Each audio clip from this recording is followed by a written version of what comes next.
Jangan lepaskan peluang untuk menyaksikan kami bersama para juru cakap dari berbagai bidang.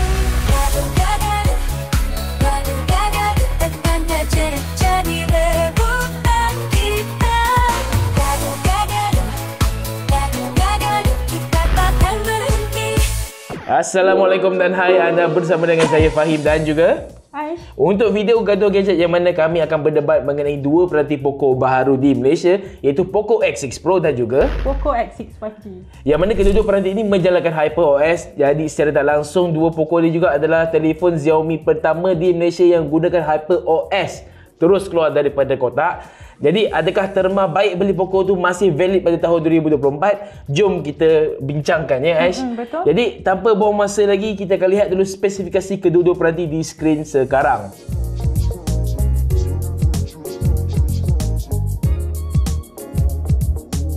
Baiklah, macam biasa saya akan mulakan dengan skrin macam ulasan yang saya buat selalunya. Jadi Aish perasan tak yang Poco X6 Pro ataupun Poco X6 kedua-dua mempunyai skrin yang agak cantik. Betul. Dengan paparan Dolby Vision yang cukup cantik, kadar segar semula 120Hz yang buatkan peranti sentiasa rasa lancar dan juga boleh mainkan kandungan Netflix pada kualiti yang cukup menakjubkan. Rekaan bezel pula yang cukup nipis membuatkan saya rasa teruja untuk menikmati kandungan pada tahap yang cukup imersif. Aish macam mana pula? Dengan skrin 6.67 inci AMOLED Oh, dengan sama lah kadar saya. segar semula 120Hz, kadar segar semula 120Hz dan penyediaan 1800 nit. Oh, Tak ada ya. masalah untuk mainkan peranti ini di bawah cahaya matahari. Oh, patutlah sebab hari tu masa tengah test kamera kat outdoor memang sangat terik matahari. Kamera masih boleh nampak segala butiran dan warna yang kita nak rakamkan tu.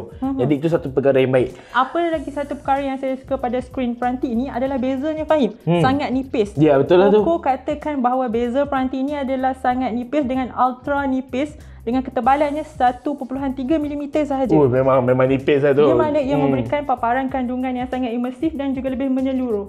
Dia dah jadi macam satu telefon flagship yang mahal tapi pada harga yang lebih mampu milik. Betul, sangat. Baiklah, lepas tu saya dah cakap pasal skrin, saya nak cakap dulu pasal prestasi. HyperOS dan juga Dimensity 8300 Ultra pada peranti Poco ni sebenarnya mengejutkan. Saya tak sangka yang Dimensity mempunyai sistem operasi dan juga kemampuan prestasi yang cukup baik dan juga cukup lancar. Cuma ada beberapa situasi yang lepas main game yang agak lama, peranti akan sedikit mula memanas. Tetapi lain-lain semua Poco ni baik. Cuma ada satu je masalah dekat Poco ni Aish. HyperOS dekat versi global, iaitu versi kat Malaysia ni masih lagi penuh dengan iklan. Dan juga saya tidak suka yang mana apabila nak tukar tema sebab HyperOS dekat Poco X6 Pro dah menarik tau. Dia macam MIUI yang lebih ringkas, yang lebih ringan, dia lebih kemas nak guna, dia tak serabut. Tapi bila cakap pasal tema, nak buat customasi tu memang best dah ada kunci skrin yang macam iOS ataupun One UI kan. Tapi setiap kali nak tukar wallpaper ke, ringtone ke, lock screen ke, audio display ke, dia akan suruh buka gedung tema yang penuh dengan iklan dan kadang-kadang serabut. Kejap yang dekat gedung tema, kejap yang dalam built-in dalam handphone, aku pun confused. Jadi itu perkara yang sangat annoying dekat Poco X6 Pro dengan HyperOS. Betul, dengan HyperOS MIUI 14 berasaskan kepada Android 13 untuk 13? versi biasa. Ya. Oh, sebab Poco X6 Pro ni Android 14? Oh, berasaskan Android 14. Oh, advance lagi lah pun ni. Okey, walaupun kutuk macam dia masih advance. Tetapi semasa pengalaman sepanjang menjalankan permua dan juga aplikasi pada peranti ni, saya rasakan betul lah macam Fahim cakap, banyak masalah iklan dan juga aplikasi-aplikasi gendut yang mengarut terpasang pada peranti semasa mula-mula menghidupkannya. Tapi dari segi paparannya, macam Fahim cakap, nampak kemas, cantik dan orang kata tak serabut lah. Lepas tu saya nak juga cakap pasal bateri Bertahun lamanya bila aku uji Poco lah kan Aish. Bateri dia memang boleh tahan 7 ke 8 jam SOT, tak ada masalah. Pengisian pantas 67 watt, ada yang 120 watt pun dah keluar dah. Tapi kali ini dekat Poco X6 Pro, sayang sekali dia ke 5-6 jam SOT saja untuk penggunaan yang berat dan juga ringan. Ketahanan bateri adalah lebih kurang sama.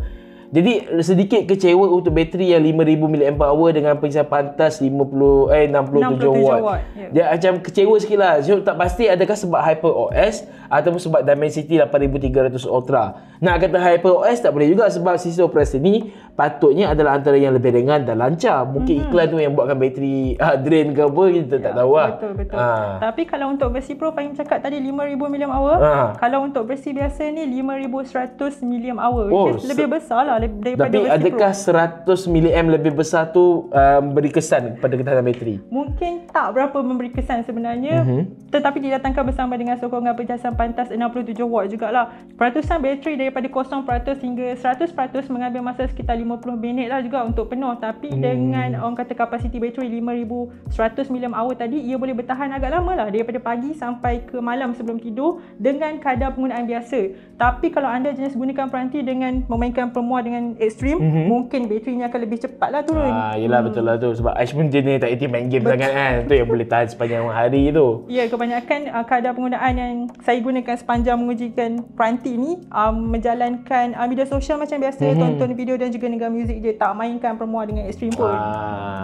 Lepas tu saya nak tambah satu poin akhir sebelum kita tamatkan perdebatan kita manakah Poco yang terbaik. Sebab saya nak cakap kat, walaupun Poco ni ada banyak isunya, tapi sebenarnya isunya sekarang dah boleh diterima sebab harga jualannya. Betul. Dan lagi satu nilai tambahan yang diberikan pada Poco ni adalah kamera yang boleh diterima. Bukan yang terbaik dalam pasaran, tetapi untuk harga jualannya dia boleh diterima. Lagi-lagi dengan antara muka aplikasi kamera yang dah mirip dengan Xiaomi 13 dengan Leica apa semua, dia dapat dirasa macam pengguna Poco pun boleh alami penggunaan kamera yang lebih profesional. Tapi ni satu nasihat lah kat korang. Tak kisahlah phone Xiaomi ke Poco ke Redmi ke, bila pakai kamera, tutup ciri AI tu. Sebab kalau tak, hasil ni memang buruk. Pakai je mode biasa, mode auto yang biasa memang dah cantik. Sedikit info, dengan kamera utamanya adalah 64 megapiksel. Sama je untuk versi biasa dan versi Pro sama saja.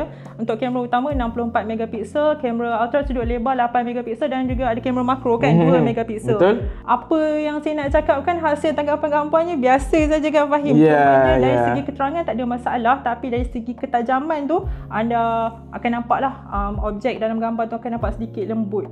Ya, betul. Warnanya kurang terang. Sebab tu saya cakap ni, yang AI tu sebenarnya memang nak tak nak kena matikan. Ya, kalau tak nanti dia akan jadi rasa macam terlampau lembut ataupun macam terlampau ada mode kecantikan. Beauty mode tu macam terlampau obvious. Betul. Baiklah, sebelum kita tamatkan video ni, nak cakap juga pasal harga dan kita akan jawab persoalan, adakah terma baik beli Poco tu masih boleh digunakan pada tahun 2024?